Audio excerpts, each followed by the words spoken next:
guys, I am Amy Edwards and I am your behind the scenes tech person at Trinity United Methodist Church in Southport. I'm also the contemporary worship leader, and I kind of want to combine those things today as I do a little bit of a pastor on the porch takeover. So you can see that I am not on the porch because I am one of your staff members that has a student right now who's in school and she's doing her virtual learning. You can see her over my shoulder there right now. It's early in the morning here in the Edwards household, and so we are just getting started with our day, and she's getting logged into all of her classes and that kind of stuff. So if you want to see, let me take you around and show you kind of what our little office space that we have created for this time looks like. So this is kind of my workspace. You can see that I am working on editing the choir video right now, and my plethora of markers over there. It's just a little bit of a obsession I have with Tombow markers.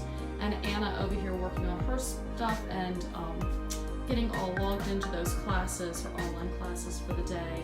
And then we've got our board over here with our fun little animals that kind of gives us a breakdown of what we need to do during the week and when she has live classes and when she has just some work to do. And we love our little animals up there on the top. We call them our smart animals, but you can see in true Edwards fashion, we have to have the one animal with his head in the clouds over there.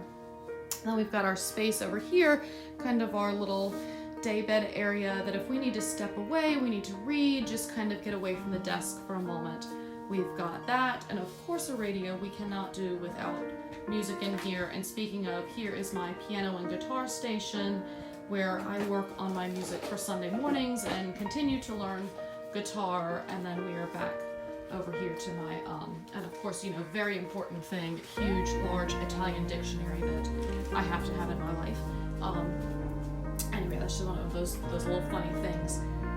So, but what I want to talk to you about is, as you can see in our space, we want things to go back to what we call normal. I know as parents, we're so ready after everything in the spring and having our kids at home. We were ready for the school doors to open and for things to get back to normal, and we just can't do that yet. The good news is in Brunswick County, our numbers are coming down, and if we stay the course, we can really get ahead of this pandemic. So we just want to stay the course, and we want to do that at Trinity as well. I was listening to Brene Brown this morning, and she was talking about how September is really the start of our year every year.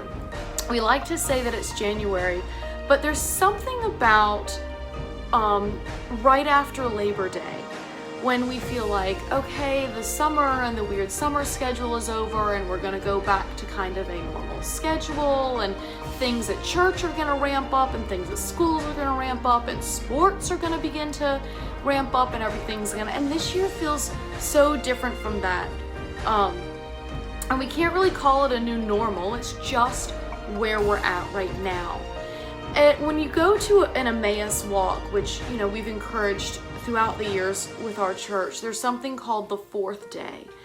And that is every day after your Emmaus walk. And it's kind of, how are you going to walk through life differently after what you've experienced?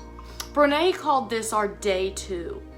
And this is kind of like, how are we going to walk right now in this space of what the pandemic looks like and how that affects the world around us.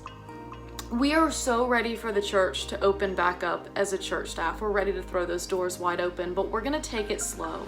And this month, we're going to begin to let 15 people register as we begin to get a handle on that. But here's the thing.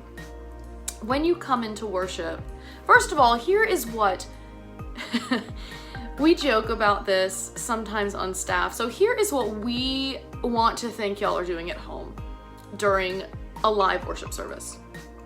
But let's be real. What you probably look like is more like this.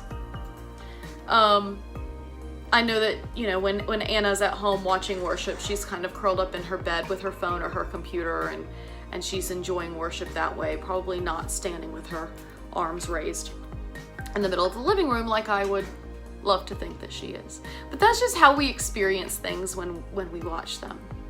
So when you come back to worship, we're gonna sing hymns. There will be 3 of us up in the choir loft if you're in the traditional service, and then a small version of the worship team on the platform if you're in the contemporary service. But we're going to ask you as a congregation to not sing.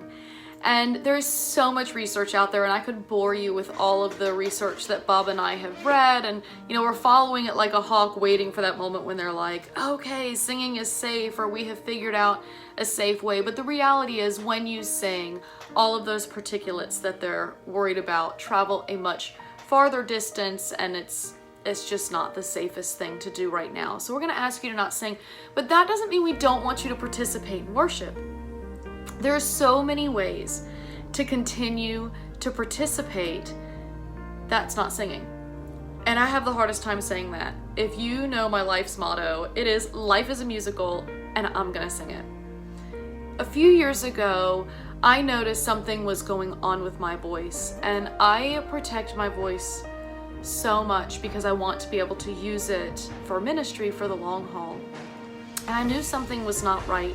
So I got in touch with a doctor, and he put a camera down there, and he noticed some pre-nodules. So they weren't fully formed yet, but there were some little nodules beginning to form. And essentially what that is that's like a callus that you would get on your finger from writing a lot.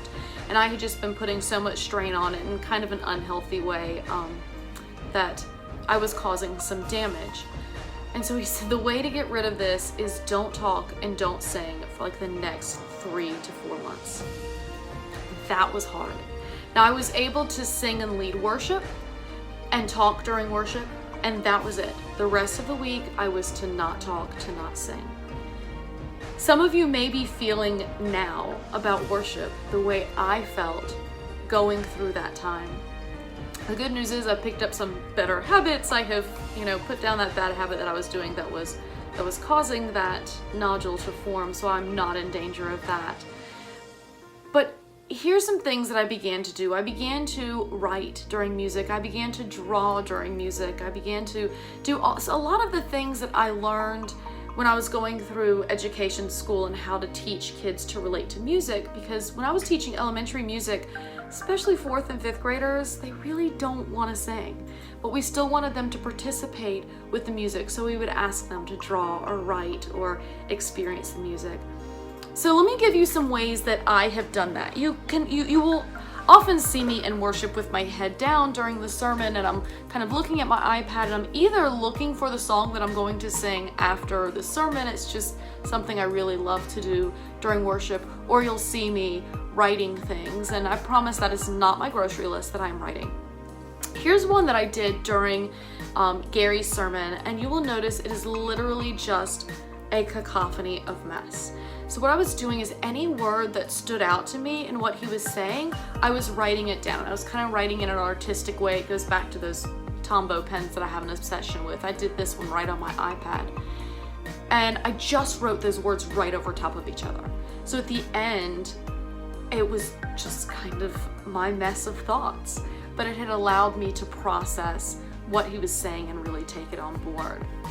Here's one that I did while I was out at Ellen's. You guys see me with this notebook all the time, and it has, kind of my schedules for the week and my calendars. And yes, I draw all of these. Most people's notebooks are not gonna look like this, and that is absolutely okay.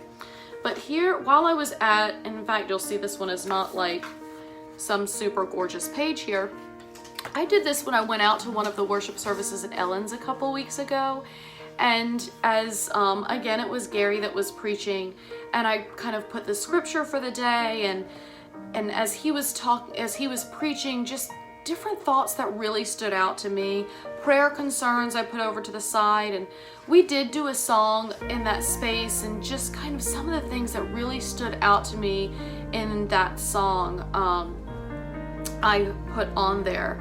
And one of the important things for me to do at the end of these, and I often do this after worship closes, but that's because I'm leading worship, and you may be able to do this, but what does that mean going forward in my week? Like, how does that message or that song or whatever it is, however I experienced God that day, is there something that God spoke to me that said, you need to make this difference? That goes back to that Emmaus Day 4. What did you learn from this experience that is going to make a difference in your life. So in this time, it's just a different way to kind of experience the music in worship. Close your eyes and take it all in. If you're someone who's an oral learner, or if you're someone who's a kinesthetic learner, draw those words, do those things. I have actually created a page for you guys. Let me get it out over here. So if you want kind of a template to use, we're going to attach this to our website. We'll send it out with our orders of worship. However you want to get that, I'll put a link down on the bottom of this video of how you can get to this sheet if you want. This is actually ordered very much like the one that I did at Ellen's house. That was kind of my practice of that. And it's got little dots, so if you are like a writer and you want to keep it all straight, you can do that. If you are someone who is more artistic minded and you want to draw things in that space, we just want to find a way at Trinity that even in the midst of singing, even in the midst of not doing those things that we are so hardwired to do in worship. We're hardwired to stand at this time and sit at this time and greet each other at this time, and it may not look and feel exactly that way, but we want you to remain connected, and this could become a really meaningful practice during this time. So have fun, enjoy worship. We are so looking forward to seeing a lot of you back in house, and as we have this slow start, as we learn some things, and hopefully by October are beginning to open our doors even more. But we also recognize we're going to still see some of you for quite a while online. That is not going anywhere, and we hope to do some fun things in that space also. Thanks for letting me take over the porch today, and I hope to see you all soon.